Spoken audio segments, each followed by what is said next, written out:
Hello, I'm the Reverend Dr. J. Levine Kincaid Sr., and I want to recommend a great production, a production in which people's lives have been changed, stories of persons overcoming drug addiction, personal relationships established, and new vision for those persons.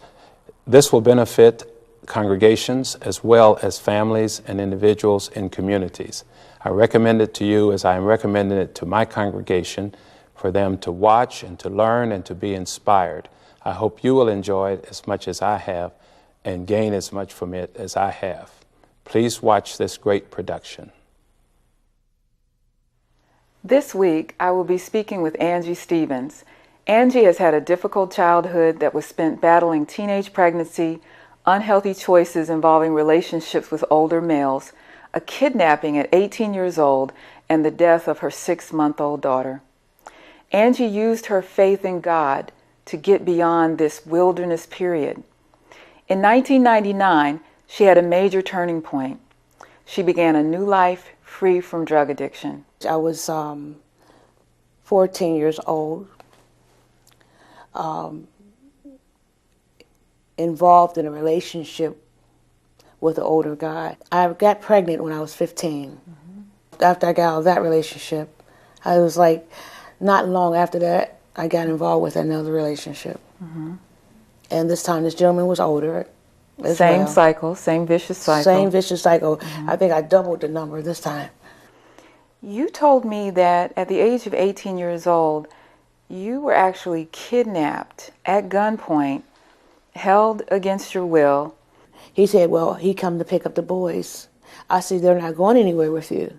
I went to close the door because he was out at the front porch. He was on the porch at the time. So he grabbed me out, and we started beginning to struggle. And we were struggling all through the living room, and then out of nowhere, he had something in a brown bag, and I knew when he went to reach for it, it wasn't a sandwich. And then out came a double-barrel sawed-off shotgun.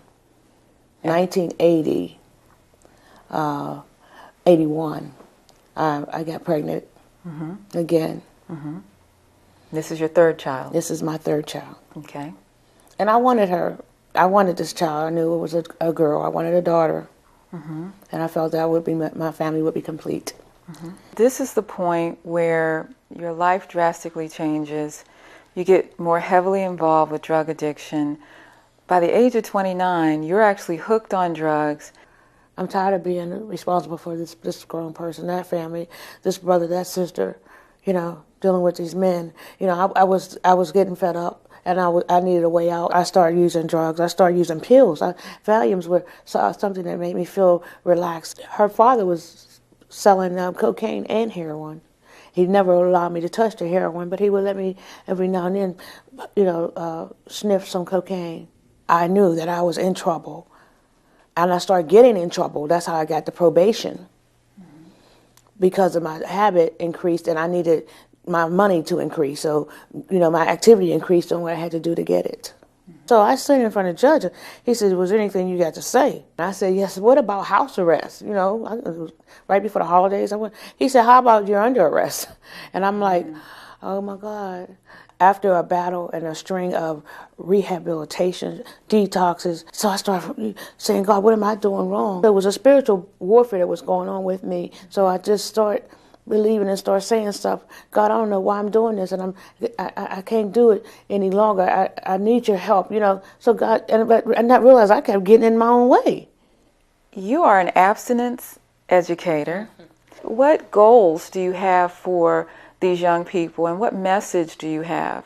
We teach the young people self-worth, self-value, self-respect, and self-control. Because it is so important, and they need to be able to identify those words and to be able to identify within themselves. Because if you don't know your self-worth, then you'll fall for anything. You'll give yourself away. That is my goal, that a young person can see. Because I was that very same young person sitting in the 8th grade, and I teach 7th and 8th graders. It was a lot of pain, but my power is the sum of my pain.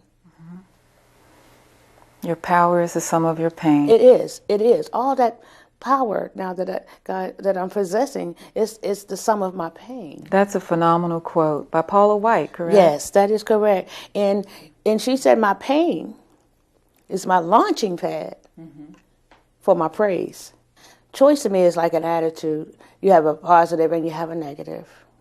Now, if I choose a positive, make my choice a positive attitude, then that determines my altitude. How do I press my way through my problem?